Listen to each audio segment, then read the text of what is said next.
ಇಡೀ ಊರು loop hole ಅಲ್ಲಿ ಟ್ರ್ಯಾಪ್ ಆಗಿರುತ್ತೆ. ಆ ಊರಿಂದ ಹೊರಗೆ ಹೋಗೋಕೆ ದಾರಿನೇ ಇರಲ್ಲ. ಕೆಟ್ಟ ಈವಿಲ್ ಫೋರ್ಸ್ಗಳು ಆ ಜಾಗವನ್ನ ಕಂಟ್ರೋಲ್ ಮಾಡ್ತಾ ಇರ್ತವೆ.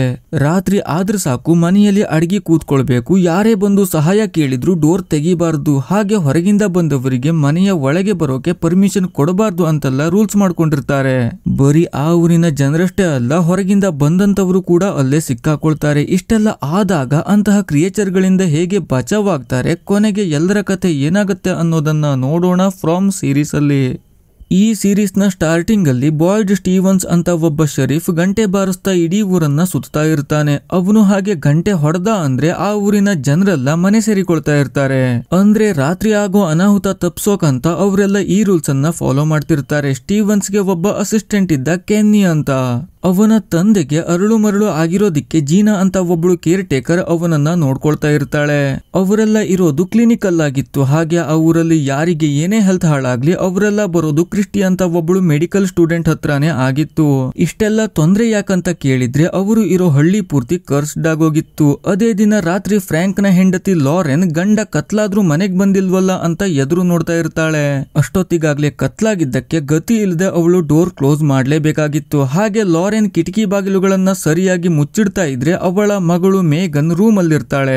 ಆಗ ಅವಳನ್ನ ಮನೆಯ ಹೊರಗಿಂದ ಒಬ್ಳು ಮುದುಕಿ ಕರೀತಾಳೆ. ಮೇಗನ್ ಕಿಟಕಿ ಹತ್ರ ಬಂದು ನೋಡಿದ್ರೆ ಆ ಮುದುಕಿ ತಾನು ನಿನ್ನ ಅಜ್ಜಿ, ನಿನ್ನನ್ನ ಮುದ್ದು ಮಾಡೋಕ್ ಬಂದಿದ್ದೇನೆ ಅಂತ ಹೇಳ್ತಾ ಕಿಟಕಿ ತೆಗೆದು ಒಳಗ್ ಬರೋದಿಕ್ಕೆ ಪರ್ಮಿಷನ್ ಕೊಡು ಅಂತ ತುಂಬಾನೇ ಕನ್ವಿನ್ಸ್ ಮಾಡ್ತಿರ್ತಾಳೆ. ಲಾರೆನ್ ಇನ್ನೇನು ರೂಮ್ಗೆ ಬಂದಿರ್ತಾಳೆ. ಆದ್ರೆ ಅಷ್ಟರಲ್ಲಿ ಆ ಮುದುಕಿಯ ಅಂದ್ರೆ ರಾತ್ರಿ ಹೊತ್ತು ಅಟ್ಯಾಕ್ ಮಾಡೋಕೆ ಬರೋ ಡೀಮನ್ನ ಮಾತನ್ನ ಕೇಳಿ ಮೇಗನ್ ಕಿಟಕಿಯನ್ನ ತೆಗೆದು ಬಿಡ್ತಾಳೆ. ಅಲ್ಲಿಗೆ ಅವರಿಬ್ಬರ ಕಥೆ ಮುಗಿಯುತ್ತೆ.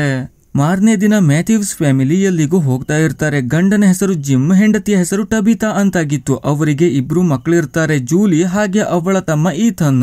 ಅದೇ ಟೌನ್ ಅಲ್ಲಿ ಫ್ರಾಂಕ್ ರಾತ್ರಿ ಪೂರ್ತಿ ಕಂಠ ಪೂರ್ತಿ ಕುಡಿದು ನಶೆ ಇಳಿದ ಮೇಲೆ ಮನೆಯ ನೆನಪಾಗಿ ಅಲ್ಲಿಗೆ ಬಂದಿರ್ತಾನೆ. ಮನೆ ಮುಂದೆ ನೋಡಿದ್ರೆ ತುಂಬಾನೇ ಜನ ಸೇರಿರ್ತಾರೆ.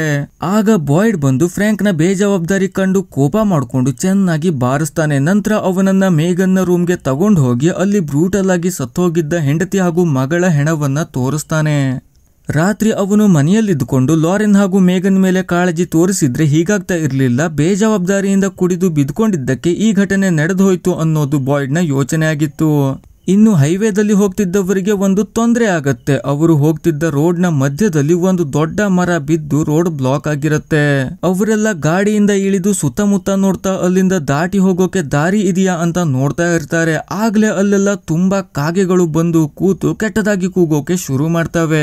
ಆ ಕಾಗೆಗಳ ವರ್ತನೆ ಕಂಡು ಇಲ್ಲಿದ್ರೆ ಏನಾದ್ರೂ ತೊಂದರೆ ಆಗತ್ತೆ ಅಂತ ಅವರಿಗೆ ಅನ್ಸತ್ತೆ. ಹಾಗಾಗಿ ವಾಪಸ್ ಸ್ವಲ್ಪ ಹಿಂದೆ ಹೋಗಿ ಹೈವೇಗೆ ಟಚ್ ಆಗೋಕೆ ಇರೋ ದಾರಿಯಲ್ಲಿ ಹೊರಡ್ತಾರೆ. ಅದೇ ಬಾಯ್ಡ್ ಕಾಲನಿ ಹೌಸ್ಗೆ ಹೋಗಿರ್ತಾನೆ. ಆ ದೊಡ್ಡ ಮನೆ ಇದ್ದಿದ್ದು ಟೌನ್ ಇಂದ ಹೊರಗಾಗಿತ್ತು. ಹಾಗೇನೆ ಅದನ್ನ ಪೂರ್ತಿಯಾಗಿ ಕಂಟ್ರೋಲ್ ಮಾಡ್ತಿದ್ದದ್ದು ಡೋನಾ ಅಂತ ಒಬ್ಳು ಗಟ್ಟಿ ಹೆಂಗಸಾಗಿರ್ತಾಳೆ. ಹಾಗಾಗಿ ಅವಳು ಒಂದಷ್ಟು ವಿಚಿತ್ರ ರೂಲ್ಸ್ ಗಳನ್ನ ಮಾಡಿ ಟೌನ್ ಇಂದ ಆ ಕಾಲನಿ ಹೌಸ್ ಅನ್ನ ಡಿವೈಡ್ ಮಾಡಿ ಇಟ್ಕೊಂಡಿರ್ತಾಳೆ. ಈಗ ಬಾಯ್ಡ್ ಹೋಗಿದ್ದು ಅವನ ಮಗ ಎಲ್ಲಿಸ್ ನ ಮೀಟ್ ಆಗೋದಿಕ್ಕಾಗಿತ್ತು. ಎಲ್ಲಿಸ್ ಫಾತಿಮಾನ ಮುಂದೆ ಕೂರಿಸ್ಕೊಂಡು ಚಿತ್ರ ಬಿಡಿಸ್ತಾ ಇರ್ತಾನೆ. ಅವನಿಗೆ ಬಾಯ್ಡ್ ಮೀಟ್ ಆಗೋಕಂತ ಬಂದಿದ್ದು ಇಷ್ಟ ಇರ್ಲಿಲ್ಲ. ಆದ್ರೆ ಬಾಯ್ಡ್ ನಮಗೆ ಬೇಕಾದವರು ಸತ್ತೋಗಿದ್ದಾರೆ, ಅವರ ಫ್ಯೂನರಲ್ಗೆ ನೀನು ಬರ್ಲೇಬೇಕು ಅಂತ ಹೇಳ್ತಾನೆ. ಅಂದ್ರೆ ಮೊದಲಿಂದ ಬಾಯ್ಡ್ ಹಾಗೂ ಎಲ್ಲಿಸ್ಗೆ ಮೇಗನ್ ಹಾಗೂ ಲಾರೆನ್ ಜೊತೆಗೆ ಏನೋ ಒಂದು ಕನೆಕ್ಷನ್ ಇತ್ತು ಅಂತ ಅರ್ಥ. ಇನ್ನು ಹೈವೇ ಹುಡುಕೊಂಡು ಹೊರಟವರು ಸುಮಾರು ದೂರ ಟ್ರಾವೆಲ್ ಮಾಡಿ ಈಗ ಅದೇ ಊರಿಗೆ ಬಂದಿರ್ತಾರೆ. ಅಲ್ಲಿ ಲಾರೆನ್ ಹಾಗೂ ಮೇಗನ್ ನ ಫ್ಯೂನರಲ್ ನಡೀತಾ ಇರುತ್ತೆ. ಈಗ ಆ ಊರಿಗೆ ಸ್ಟ್ರೇಂಜರ್ಸ್ ಬಂದಿದ್ದಕ್ಕೆ ಯಾರು ಅವರ ಜೊತೆಗೆ ಮಾತನಾಡಬಾರ್ದು, ತಾನೇ ಅವರನ್ನ ಹ್ಯಾಂಡಲ್ ಮಾಡ್ತೇನೆ ಅಂತ ಬಾಯ್ಡ್ ಅಲ್ಲಿದ್ದ ಜನರಿಗೆ ಹೇಳ್ತಾನೆ. ಹಾಗಾಗಿ ರೂಟ್ ಕೇಳೋಕಂತ ಜಿಮ್ ಯಾರನ್ನ ಮಾತನಾಡಿಸಿದ್ರು ಒಬ್ರು ರೆಸ್ಪಾನ್ಸ್ ಮಾಡಲ್ಲ. ಕೊನೆಗೆ ಬಾಯ್ಡ್ ಜಿಮ್ ಹತ್ರ ಬಂದು ಪ್ರಾಬ್ಲಮ್ ಏನಂತ ಕೇಳ್ತಾನೆ. ಅದಕ್ಕೆ ಜಿಮ್ ಹೈವೇಗೆ ರೀಚ್ ಆಗೋಕೆ ಹೇಗ್ ಹೋಗ್ಬೇಕು ಅಂತ ಕೇಳ್ತಾನೆ. ಬಾಯ್ಡ್ಗೆ ಗೊತ್ತಿತ್ತು ಈ ಫ್ಯಾಮಿಲಿ ಗ್ರಹಚಾರ ಗೆಟ್ಟು ಇಲ್ಲಿಗೆ ಬಂದು ಟ್ರ್ಯಾಪ್ ಆಗಿದ್ದಾರೆ ಅಂತ. ಆದ್ರೂ ಏನೋ ಬೇರೆ ಯೋಚನೆ ಇಟ್ಕೊಂಡು ಅವರನ್ನ ಒಂದು ದಾರಿಯಲ್ಲಿ ಕಳಿಸ್ತಾನೆ. ಬಾಯ್ಡ್ ತೋರಿಸಿದ ದಾರಿಯಲ್ಲಿ ಮ್ಯಾಥ್ಯೂಸ್ ಫ್ಯಾಮಿಲಿ ಹೋದ್ರು ಮತ್ತೆ ಅದೇ ಹಳ್ಳಿಗೆ ಬಂದು ತಲುಪ್ತಾರೆ. ಆಗ ಅವರಿಗೆ ದಾರಿಯಲ್ಲಿ ಸಾರಾ ಸಿಗ್ತಾಳೆ. ಅವಳ ಹತ್ರ ಮತ್ತೆ ದಾರಿ ಕೇಳೋಣ ಅಂತ ಮಾಡಿದ್ರೆ ಅವಳು ಇವರನ್ನೇ ನೋಡಿ ಭಯ ಬಿದ್ದವಳಂತೆ ಅಲ್ಲಿಂದ ಹೊರಟು ಬಿಡ್ತಾಳೆ. ಜಿಮ್ ತುಂಬಾನೇ ಫ್ರಸ್ಟ್ರೇಟ್ ಆಗ್ಬಿಡ್ತಾನೆ. ಮತ್ತೆ ಅದೇ ಊರಲ್ಲಿ ಸುತ್ತಾಡ್ತಾ ಇರೋದಿಕ್ಕೆ ಗಾಡಿಯನ್ನ ಜೋರಾಗಿ ಡ್ರೈವ್ ಮಾಡ್ತಿರ್ತಾನೆ. ಆಗ ಟಬಿತಾ ಹೇಳ್ತಾಳೆ, ನಾವು ಯಾವುದೋ ಒಂದು ಜಾಗದಲ್ಲಿ ರೂಟ್ ಅನ್ನ ಮಿಸ್ ಮಾಡ್ತಿದ್ದೇವೆ. ಹಾಗಾಗಿ ಪದೇ ಪದೇ ಅದೇ ಜಾಗಕ್ಕೆ ಬರ್ತಿದ್ದೇವೆ ಅಂತ ಜಿಮ್ ಅದನ್ನು ಒಂದ್ಸಲ ಚೆಕ್ ಮಾಡ್ಬಿಡೋಣ ಅಂತ ನಿರ್ಧಾರ ಮಾಡಿ ಯೂ ಟರ್ನ್ ತಗೊಂಡು ಡ್ರೈವ್ ಮಾಡ್ತಾನೆ. ಆಗ ಮುಂದೆಯಿಂದ ಬಂದ ಕಾರ್ಗೆ ಡಿಕ್ಕಿ ಆಗೋದನ್ನ ತಪ್ಸೋಕ್ ಹೋಗಿ ಜಿಮ್ ಗಾಡಿಯನ್ನ ಕಾಡಿಗೆ ನುಗ್ಗಿಸಿ ಬಿಡ್ತಾನೆ. ಇವರ ಗಾಡಿ ರಸ್ತೆ ಬಿಟ್ಟು ಕಾಡಿಗೆ ಹೋಗಿ ಪಲ್ಟಿಯಾಗಿ ಬೀಳತ್ತೆ. ಅದೇ ಮುಂದೆಯಿಂದ ಬಂದಿದ್ದ ಕಾರ್ ಮರಕ್ಕೆ ಡಿಕ್ಕಿ ಆಗತ್ತೆ. ಜಿಮ್ಗೆ ಏನೂ ಆಗಿರ್ಲಿಲ್ಲ, ಆದ್ರೆ ಮರದ ರೆಂಬೆ ಕೊಂಬೆ ಗಾಡಿ ಒಳಗೆ ಬಂದಿದ್ದಕ್ಕೆ ಅದರ ಮಧ್ಯದಲ್ಲಿ ಸ್ಟಕ್ ಆಗಿದ್ದ. ಅದೇ ಟಬಿತಾ ಪ್ರಜ್ಞೆ ತಪ್ಪಿ ಬಿದ್ದಿರ್ತಾಳೆ. ಜೂಲಿಗೆ ಸ್ವಲ್ಪ ನೋವಾಗಿತ್ತು, ಮತ್ತೇನೂ ಆಗಿರ್ಲಿಲ್ಲ. ಈತನ್ಗೆ ಕಾಲಿಗೆ ರಾಡ್ ಚುಚ್ಚಿತ್ತು. ಇನ್ನು ಕಾರಿಂದ ಒಬ್ಬ ವ್ಯಕ್ತಿ ತಲೆ ಒಡ್ಕೊಂಡು ಹೊರಗ್ ಬರ್ತಾನೆ. ಅವನ ಸ್ಥಿತಿ ಸ್ವಲ್ಪ ಗಂಭೀರ ಆಗಿತ್ತು, ಆದ್ರೂ ಅದೇ ರಸ್ತೆಯಲ್ಲಿ ನಡ್ಕೊಂಡು ಬಂದು ಬಾಯ್ಡ್ ಹಾಗೂ ಕೆನ್ನಿ ಇದ್ದಲ್ಲಿಗೆ ಬರ್ತಾನೆ. ಅವರಿಬ್ರು ಮ್ಯಾಥ್ಯೂಸ್ ಫ್ಯಾಮಿಲಿಯ ಗಾಡಿಯನ್ನ ಪಂಚರ್ ಮಾಡೋಕಂತ ರಸ್ತೆ ಮಧ್ಯದಲ್ಲಿ ಮುಳ್ಳು ಹಾಕ್ತಾ ಇರ್ತಾರೆ. ಇವನ ಸ್ಥಿತಿ ಕಂಡು ಸೀದಾ ಕ್ಲಿನಿಕ್ಗೆ ತಗೊಂಡು ಹೋಗಿ ಬಿಡ್ತಾರೆ. ಬಾಯ್ಡ್ ಅವರನ್ನ ಕ್ರಿಸ್ಟಿಗೆ ಹ್ಯಾಂಡ್ ಓವರ್ ಮಾಡಿ ಆಕ್ಸಿಡೆಂಟಲ್ ಸ್ಪಾಟ್ಗೆ ಬರ್ತಾನೆ. ಆಗ್ತಾನೆ ಅದೇ ಕಾರಿಂದ ಜೇಡ್ ಹೊರಗ್ ಬರ್ತಾನೆ. ಜೇಡ್ ನ ನೋಡಿದ ಕೂಡಲೇ ಬಾಯ್ಡ್ಗೆ ಗೊತ್ತಾಗೋಗತ್ತೆ ಅವನು ನಶೆಯಲ್ಲಿ ತೇಲಾಡ್ತಾ ಇದ್ದಾನೆ ಅಂತ. ಹಾಗಾಗಿ ಅವನನ್ನ ಅಲ್ಲೇ ಕಟ್ಟಾಕಿ ವ್ಯಾನ್ ಬಿದ್ಕೊಂಡಿದ್ದಲ್ಲಿಗೆ ಬರ್ತಾನೆ. ಇನ್ನು ಎಲಿಸ್ ಫ್ಯೂನರಲ್ಗೆ ಹೋಗದೆ ಇದ್ದಿದ್ದಕ್ಕೆ ಈಗ ಸಮಾಧಿ ಹತ್ರಕ್ಕೆ ಹೋಗಿರ್ತಾನೆ. ಆಗ್ಲೇ ಫಾದರ್ ಖಾತ್ರಿ, ಕೆನ್ನಿ ಹಾಗೂ ಕ್ರಿಸ್ಟಿ ಆಕ್ಸಿಡೆಂಟ್ ಆದಲ್ಲಿಗೆ ಹೋಗ್ತಿದ್ದವರು ಇವನ ಹತ್ರನೂ ಬರೋದಿಕ್ಕಂತ ಹೇಳ್ತಾರೆ. ಎಲ್ಲಿಸ್ ಒಂದ್ ಸಲಕ್ಕೆ ಹೋಗೋದ್ ಬೇಡ ಅಂತ ಯೋಚನೆ ಮಾಡಿದ್ರು. ಆಮೇಲೆ ಗಾಡಿ ಹತ್ತಾನೆ. ಅಲ್ಲಿ ಕಂಡೀಷನ್ ಕ್ರಿಟಿಕಲ್ ಆಗಿತ್ತು. ಜೇಡ್ ಹೇಗೋ ನೆಟ್ಟಿಗಿದ್ದ. ಈತನ್ಗೆ ರಾಡ್ ಚುಚ್ಚಿದ್ ಬಿಟ್ರೆ ಮತ್ಯಾರಿಗೂ ಅಷ್ಟೇನು ದೊಡ್ಡ ತೊಂದ್ರೆ ಆಗಿರ್ಲಿಲ್ಲ. ಆದ್ರೆ ಈಗ ಕತ್ಲಾಗ್ತಾ ಇತ್ತು. ಈತನ್ನ ಟ್ರೀಟ್ಮೆಂಟ್ ಗಂತ ಅಲ್ಲಿಂದ ತಗೊಂಡು ಹೋಗೋ ಹಾಗೆ ಇರ್ಲಿಲ್ಲ. ಇಲ್ಲಿಯವರೆಗೂ ಒಂದ್ ಸಲ ಕೂಡ ಅವ್ರು ಯಾರು ರಾತ್ರಿ ಹೊತ್ತಲ್ಲಿ ಮನೆಯನ್ನ ಬಿಟ್ಟು ಇದ್ದವ್ರಲ್ಲ. ಆದ್ರೆ ಈಗ ಇಲ್ಲೇ ರಾತ್ರಿ ಕಳೆಯೋ ಪರಿಸ್ಥಿತಿ ಎದುರಾಗಿತ್ತು. ಹಾಗಾಗಿ ಬಾಯ್ಡ್ ಒಂದು ಮಾರ್ಕ್ ಇರೋ ಕಲ್ಲನ್ನ, ಅಂದ್ರೆ ಅದು ಇದ್ರೆ ಅದರ ಶಕ್ತಿಗೆ ಆ ಡೀಮನ್ಗಳು ಒಳಗೆ ಬರ್ತಿರ್ಲಿಲ್ಲ, ಅದನ್ನ ಬಳಸ್ಕೊಂಡು ರಾತ್ರಿಯನ್ನ ಅಲ್ಲೇ ಕಳೆಯೋದು ಅಂತ ನಿರ್ಧಾರ ಮಾಡ್ತಾನೆ. ಜೊತೆಗೆ ಟ್ರೀಟ್ಮೆಂಟ್ ಮಾಡೋಕೆ ಕ್ರಿಸ್ಟಿ ಹಾಗೂ ಸಹಾಯಕ್ಕೆ ಜಿಮ್ ನ ಅಲ್ಲೇ ಉಳಿಸಿಕೊಳ್ಳೋ ನಿರ್ಧಾರ ಆಗತ್ತೆ. ಹಾಗೆ ಉಳಿದವರನ್ನ ಕೆನ್ನಿ ಜೊತೆಗೆ ಟೌನ್ಗೆ ಕಳಿಸಿ ಬಿಡ್ತಾನೆ. ಅದೇ ಕ್ಲಿನಿಕ್ ಅಲ್ಲಿ ಆಕ್ಸಿಡೆಂಟ್ ಆಗಿದ್ದ ವ್ಯಕ್ತಿಯನ್ನ ಸಾರಾ ನೋಡ್ಕೊಳ್ತಾ ಇರ್ತಾಳೆ. ಆಗ ಅವಳಿಗೆ ಯಾರೋ ಕಮಾಂಡ್ ಮಾಡಿದ ಹಾಗೆ ಫೀಲ್ ಆಗತ್ತೆ. ಅಷ್ಟೊತ್ತು ಸರಿಯಾಗಿದ್ದವಳು ಆ ಕಮಾಂಡ್ ಸಿಕ್ತಿದ್ದ ಹಾಗೇನೆ ಆ ವ್ಯಕ್ತಿಯನ್ನ ಚುಚ್ಚಿ ಕೊಂದು ಬಿಡ್ತಾಳೆ. ಇನ್ನು ಟೌನ್ಗೆ ಹೋಗ್ತಿದ್ದವರು ಕತ್ಲಾಗ್ತಾ ಇದ್ದ ಹಾಗೇನೆ ಇನ್ನೇನು ಟೌನ್ ಹತ್ರಕ್ಕೆ ಬಂದಿರ್ತಾರೆ. ಆದ್ರೆ ಆಗ ಕೆನ್ನಿ ಹಾಗೂ ಬಾಯ್ಡ್ ಹಾಕಿಟ್ಟಿದ್ದ ಮುಳ್ಳಿನ ಮೇಲೆ ಜೀಪ್ ಹತ್ತಿ ಪಂಕ್ಚರ್ ಆಗ್ಬಿಡತ್ತೆ. ಅವರಿಗೆ ಹೇಗಾದ್ರೂ ಆದಷ್ಟು ಬೇಗ ಟೌನ್ ನ ರೀಚ್ ಆಗ್ಬೇಕಾಗಿತ್ತು. ಆದ್ರೆ ಈಗಾಗ್ಲೇ ಡೀಮನ್ಗಳು ಬರೋ ಹೊತ್ತಾಗಿರತ್ತೆ.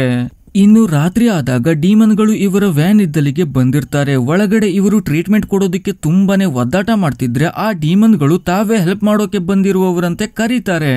ಡೋರ್ ತೆಗೆದು ಒಳಗೆ ಬರೋದಿಕ್ಕೆ ಪರ್ಮಿಷನ್ ಕೊಡುವಂತೆ ಕೇಳ್ಕೊಳ್ತಾರೆ. ಜಿಮ್ಗೆ ಆ ಡೀಮನ್ಗಳ ಬಗ್ಗೆ ಗೊತ್ತಿಲ್ಲದೆ ಇದ್ದಿದ್ರಿಂದ ಹೋಗಿ ಅವರ ಸಹಾಯ ತಗೊಳ್ತೇನೆ ಅಂತ ಬಾಯ್ಡ್ ಜೊತೆಗೆ ವಾದ ಮಾಡ್ತಾನೆ. ಆದ್ರೂ ಬಾಯ್ಡ್ ಮಾತ್ರ ಅವನನ್ನ ಏನು ಮಾಡೋಕ್ ಬಿಡಲ್ಲ, ತಡೆದು ನಿಲ್ಲಿಸ್ತಾನೆ. ಅದೇ ಕೆನ್ನಿ ಹಾಗೂ ಎಲಿಸ್ ಎಲ್ಲರನ್ನ ತಗೊಂಡು ಕಾಲನಿ ಹೌಸ್ಗೆ ಬಂದಿರ್ತಾರೆ. ಇವರು ಕತ್ಲಾದ ಮೇಲೆ ಡೀಮನ್ಗಳು ಬರೋ ಹೊತ್ತಿಗೆ ಬಂದಿದ್ದಕ್ಕೆ ಇವರು ಮನುಷ್ಯರಲ್ಲ ಡೀಮನ್ಗಳೇ ಆಗಿರ್ಬೇಕು ಅಂತ ಹೌಸ್ ನ ಒಳಗಿದ್ದವರು ಅಂದ್ಕೊಳ್ತಾರೆ. ಇವರನ್ನ ಒಳಗೆ ಕರ್ಕೊಳ್ಳೋದೇ ಇಲ್ಲ. ಆಗ್ಲೇ ಮತ್ತೊಂದು ಕಡೆಯಿಂದ ಡೀಮನ್ಗಳು ಬರ್ತವೆ. ಅದರಲ್ಲೂ ಒಂದು ಡೀಮನ್ ಅಂತೂ ಜೂಲಿಯನ್ನ ಹೆಸರಿಟ್ಟು ಕರೀತಾ ಇತ್ತು. ಆಗ ಕೆನ್ನಿ ಅದಕ್ಕೆ ಶೂಟ್ ಮಾಡ್ತಾನೆ. ಹಾಗೆ ಒಳಗಿಂದ ಡೋನಾ ಬಂದು ಡೋರ್ ತೆಗೆದು ಎಲ್ಲರನ್ನ ಒಳಕ್ಕೆ ತಗೊಳ್ತಾಳೆ. ಅಲ್ಲಿಗೆ ಆ ಪರಿಸ್ಥಿತಿಯಲ್ಲಿ ಇವರೆಲ್ಲ ಸೇಫ್ ಆಗ್ತಾರೆ. ಸೇಫ್ ಆದ್ರೂ ಕೂಡ ಇವರೆಲ್ಲ ಆ ಜನಕ್ಕೆ ಹೊಸಬರು ಆಗಿದ್ದಕ್ಕೆ ಪ್ರಿಸನರ್ಸ್ ತರ ಟ್ರೀಟ್ ಮಾಡ್ತಾರೆ. ಕೈಕಾಲನ್ನ ಕಟ್ ಹಾಕೋದು, ಒಬ್ಬೊಬ್ಬರನ್ನ ಒಂದೊಂದು ರೂಮಲ್ಲಿ ಕೂರಿಸಿಡೋದು ಎಲ್ಲ ಮಾಡ್ತಾರೆ. ಅದರಲ್ಲೂ ವಿಕ್ಟರ್ ಅಂತ ಒಬ್ಬ ವ್ಯಕ್ತಿ ಜೂಲಿ ಹತ್ರಕ್ಕೆ ಬಂದು ವಿಚಿತ್ರವಾಗಿ ಏನೇನನ್ನು ಹೇಳ್ತಾನೆ. ಅವನ ನಡವಳಿಕೆ ಕಂಡು ಜೂಲಿಗೆ ತುಂಬಾನೇ ಭಯ ಆಗತ್ತೆ. ಆಗ ಫಾತಿಮಾ ಬಂದು ವಿಕ್ಟರ್ನ ಅಲ್ಲಿಂದ ಕಳಿಸಿ ಜೂಲಿಗೆ ಸಮಾಧಾನ ಮಾಡ್ತಾಳೆ. ಇನ್ನು ವ್ಯಾನ್ ಅಲ್ಲಿ ಟ್ರೀಟ್ಮೆಂಟ್ ನಡೀತಾ ಇದ್ದಾಗ ಡೀಮನ್ಗಳ ಕಾಟ ತುಂಬಾನೇ ಹೆಚ್ಚಾಗತ್ತೆ. ಅವರೆಲ್ಲ ವ್ಯಾನ್ ನ ಮೇಲಕ್ಕೆ ಹತ್ತಿ ಸುತ್ತಮುತ್ತ ಬಡದಾಟ ಮಾಡ್ತಾ ಒಳಗೆ ಬರೋಕೆ ಟ್ರೈ ಮಾಡ್ತಾ ಇರ್ತಾರೆ. ಅದಕ್ಕೆ ಜಿಮ್ ಅವರನ್ನ ಬೆದರಿಸಿ ಓಡಿಸಿ ಬರ್ತೇನೆ ಅಂತ ರೋಚಿಗೆದ್ದು ನಿಂತಿರ್ತಾನೆ. ಆಗ ಬಾಯ್ಡ್ ಅವನನ್ನ ತಡೆದು ಇದೆಲ್ಲ ಅವರ ಮುಂದೆ ನಡೆಯಲ್ಲ, ಎಲ್ಲಿಯವರೆಗೆ ಆ ಸ್ಟೋನ್ ಇರುತ್ತೋ ಅಲ್ಲಿಯವರೆಗೆ ಅವರು ಸೈಲೆಂಟ್ ಆಗಿರ್ತಾರೆ. ಆದ್ರೆ ನೀನಾಗಿದ್ ನೀನೆ ಪರ್ಮಿಷನ್ ಕೊಟ್ರೆ ಅಲ್ಲಿಗೆ ಕಥೆ ಮುಗೀತು ಅಂತಾನೆ ಅರ್ಥ ಅಂತ ಹೇಳ್ತಾನೆ. ಇನ್ನು ಡೋನಾ ಟಬಿತಾನ ಮಾತನಾಡಿಸ್ತಾ ಇರ್ತಾಳೆ. ಟಬಿತಾಗೆ ಜೂಲಿದೆ ಚಿಂತೆ ಆಗಿತ್ತು. ಅದಕ್ಕೆ ಡೋನಾ ತನ್ನದೇ ಫ್ಲಾಶ್ ಬ್ಯಾಕ್ ಹೇಳ್ತಾಳೆ. ಅದೇನೆಂದ್ರೆ ಅವಳು ಹಾಗೂ ಅವಳ ತಂಗಿ ಎಲ್ಲಿಗೂ ಹೋಗ್ತಿರ್ಬೇಕಾದ್ರೆ ರಾತ್ರಿ ಆಗಿರತ್ತೆ. ಆಗ ಕಾರ್ ಮುಂದೆ ಅದೇ ಡೀಮನ್ಗಳು ಬಂದಿರ್ತಾರೆ. ಡೋನಾನ ತಂಗಿ ಸ್ವಲ್ಪ ಗಟ್ಟಿ ಹೆಂಗ್ಸಾಗಿದ್ದಕ್ಕೆ ಇಳಿದು ಹೊಡೆಯೋಕಂತ ಹೋಗ್ತಾಳೆ. ಆದ್ರೆ ಡೀಮನ್ಗಳು ಅವಳನ್ನೇ ಕೊಂದು ಇಡೀ ದೇಹದ ಚರ್ಮವನ್ನ ಇವಳ ಕಣ್ಣು ಮುಂದೆನೆ ಸುಲಿದು ಹಾಕ್ತವೆ. ಇವಳು ಹೇಗೋ ಅಲ್ಲಿಂದ ತಪ್ಪಿಸಿಕೊಂಡು ಓಡಿರ್ತಾಳೆ. ಇನ್ನು ವ್ಯಾನ್ ಅಲ್ಲಿ ಈತನ್ನ ಕಾಲಿಗೆ ಚುಚ್ಚಿದ್ದ ರಾಡ್ ಅನ್ನ ತೆಗೆಯಲಾಗಿತ್ತು. ಹಾಗೇನೆ ಗಾಯ ಬೇಗ ಒಣಗೋಕೆ ಸೆಲಿನ್ ಅನ್ನ ಡ್ರಿಪ್ ಮಾಡಲಾಗಿತ್ತು. ಅದೇ ಕ್ಲಿನಿಕ್ ಅಲ್ಲಿ ಜೀನಾ ಕೆನ್ನಿಯ ತಂದೆಯನ್ನ ಬೇಸ್ಮೆಂಟ್ ಗೆ ತಗೊಂಡು ಹೋಗಿ ಮಲಗಿಸಿರ್ತಾಳೆ. ನಂತರ ಮೇಲ್ಗಡೆ ಇರೋ ಪೇಷಂಟ್ ನ ನೋಡೋಕಂತ ಬಂದ್ರೆ ಅವನು ಅಲ್ಲಿ ಬ್ರೂಟಲ್ ಆಗಿ ಸತ್ತೋಗಿರ್ತಾನೆ. ಅದೇ ಮೇನ್ ಎಂಟ್ರೆನ್ಸ್ ಡೋರ್ ಓಪನ್ ಆಗಿರತ್ತೆ. ಅದರಿಂದ ಒಳಗ್ ಬರೋಕೆ 2 ಡೀಮನ್ಗಳು ಕಾಯ್ತಾ ಇರ್ತವೆ. ಇವಳು ಓಡಿ ಬೇಸ್ಮೆಂಟ್ ಗೆ ಹೋಗಿ ಡೋರ್ ಲಾಕ್ ಮಾಡ್ಕೊಳ್ತಾಳೆ. ಅದೇ ಸಾರಾ ಮನೆಗ್ ಬಂದು ಅವಳ ಅಣ್ಣನ ಹತ್ರ ತಾನು ಕ್ಲಿನಿಕ್ ನ ಡೋರ್ ಓಪನ್ ಮಾಡಿ ಬಂದ್ಬಿಟ್ಟೆ, ನನ್ನಿಂದ ದೊಡ್ಡ ತಪ್ಪಾಯ್ತು ಅಂತ ಹೇಳಿ ಗೊಳೋ ಅಂತ ಹತ್ತು ಬಿಡ್ತಾಳೆ. ಇನ್ನು ಮಾರನೇ ದಿನ ಬೆಳಗಾದಾಗ ಎಲ್ಲ ಮತ್ತೆ ನಾರ್ಮಲ್ ಆಗಿರುತ್ತೆ. ಕೆನ್ನಿ, ಖತ್ರಿ ಹಾಗೂ ಕ್ರಿಸ್ಟಿ ಮತ್ತೆ ಕ್ಲಿನಿಕ್ಗೆ ಬಂದಿರ್ತಾರೆ. ಆದ್ರೆ ಅಲ್ಲಿ ನೋಡಿದ್ರೆ ಯಾವುದು ನಾರ್ಮಲ್ ಆಗಿರ್ಲಿಲ್ಲ. ಜೀನಾ ಹಾಗೂ ಕೆನ್ನಿಯ ತಂದೆಯನ್ನ ಅದೇ ಡೀಮನ್ಗಳು ಕೊಂದು ಹಾಕಿರ್ತಾರೆ. ಹಾಗಾದ್ರೆ ಡೀಮನ್ಗಳನ್ನ ಎದುರಿಸೋದು ಇವರ ಕೈಯಲ್ಲಿ ಇಲ್ವಾ, ಅಥವಾ ಇವರನ್ನ ಯಾರಾದ್ರೂ ಬೇಕಂತಾನೆ ಇಲ್ಲಿ ಟ್ರ್ಯಾಪ್ ಮಾಡಿ ಇಟ್ಟಿದ್ದಾರ? ಈ ಜಾಗದಿಂದ ಹೊರಗೆ ಹೋಗೋದು ಸಾಧ್ಯ ಇಲ್ಲ ಅಂತ ಎಲ್ರು ಹೇಳಿದ್ರು. ವಿಕ್ಟರ್ ಮಾತ್ರ ಬೇರೇನೋ ಯೋಚನೆ ಮಾಡ್ತಿದ್ದ. ಇದೊಂಥರ ಪಜಲ್ ಇದ್ದ ಹಾಗೆ ಅಂತ ಕೆಲವರು ಹೇಳಿದ್ರೆ ಅದನ್ನ ಕಂಡು ಹಿಡಿದು ಕ್ರ್ಯಾಕ್ ಮಾಡೋದು ಯಾರು? ಇದೆಲ್ಲ ನೋಡೋಣ ನೆಕ್ಸ್ಟ್ ಎಪಿಸೋಡ್ ಅಲ್ಲಿ.